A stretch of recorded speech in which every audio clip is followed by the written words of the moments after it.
sem perda de tempo, porque tempo é muito importante para quem estuda, vamos trabalhar mais um exercício Enem. Aqui trabalhando a competência 1, que fala sobre os processos de comunicação em todas as áreas da vida, seja na escola, no trabalho, no dia a dia, e a habilidade 1 ainda estamos trabalhando a habilidade 1. A habilidade 1 diz respeito a algumas funções do texto, alguma forma que ele é composto. Nós temos aqui um exercício que ele é bem interessante. Vocês devem lembrar que a interpretação textual, é claro que é predominante no Enem, mas também é preciso saber o conteúdo. E é claro que eu estou aqui para ajudar a entender todo esse conteúdo. Fique comigo!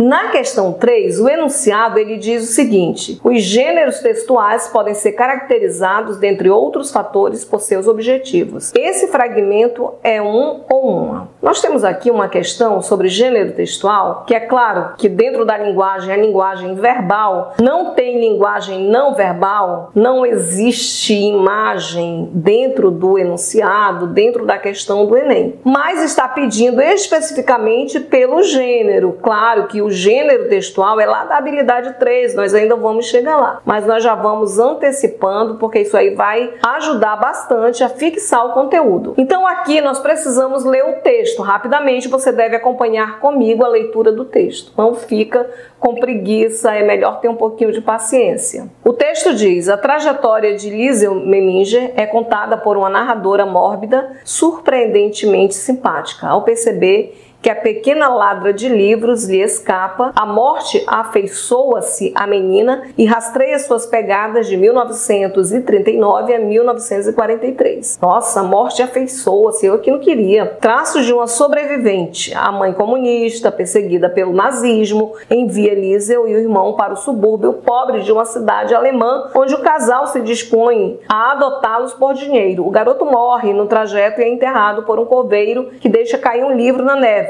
É o primeiro de uma série que a menina vai surrupiar ao longo dos anos. Nós já sabemos aqui que existe alguém que está comentando sobre um filme. Quando diz é o primeiro de uma série, entra aqui a opinião já, a voz de quem está escrevendo sobre o filme. Antes faz um resumo sobre o que é o filme, para que o interlocutor fique por dentro da narrativa do filme. Mas não é uma narrativa, até mesmo porque quando diz é o primeiro de uma série, começa a colocar o ponto aqui de vista da pessoa que está escrevendo. Seguindo diz, o único vínculo com a família é esta obra que ela ainda não sabe ler. A vida ao redor é a pseudo-realidade criada em torno do culto a Hitler na Segunda Guerra. Também tem aqui a opinião de quem está escrevendo. Ela assiste à eufórica celebração do aniversário do Führer pela vizinhança. A morte perplexa diante da violência humana dá um tom leve e divertido à narrativa deste duro confronto entre a infância perdida e a crueldade do mundo adulto. Um sucesso absoluto e raro de crítica e público. Também tem a opinião aqui no final quando diz que é um sucesso absoluto. Vamos ver que gênero textual é este. Eu acredito que a esta altura você já sabe. Você já percebe que é uma questão muito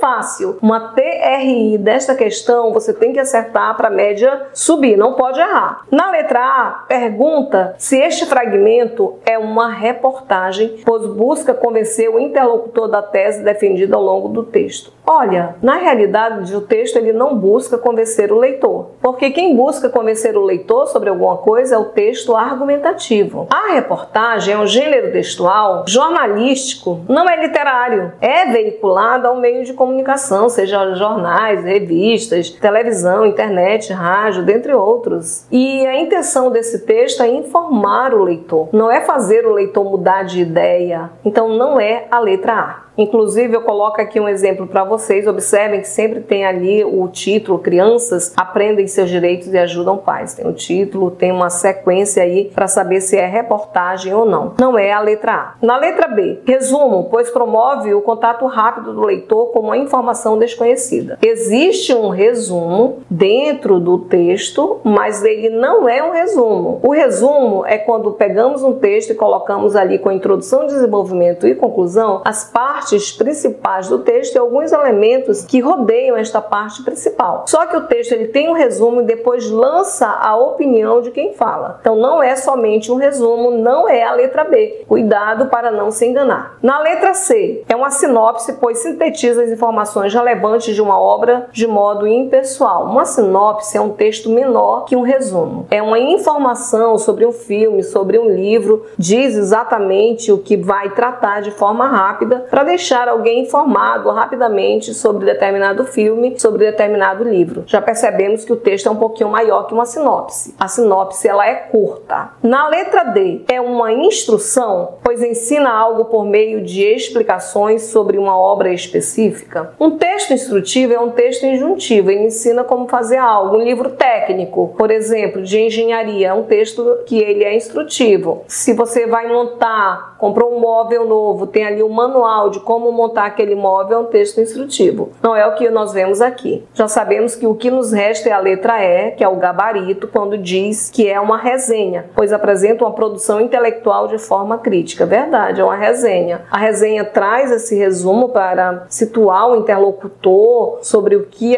o locutor está falando e depois pode ou não colocar a opinião dele. Ele pode ou não, mas ele sempre vai se referir depois do resumo ao que acontece dentro do filme, dentro do livro e assim por diante. O texto é uma resenha. Muito fácil. Muito obrigada pela participação. Não se esqueçam de se inscrever no meu canal e também indicar o meu vídeo a outras pessoas que não conhecem. Agradeço muito. Um grande abraço. Fiquem com Deus.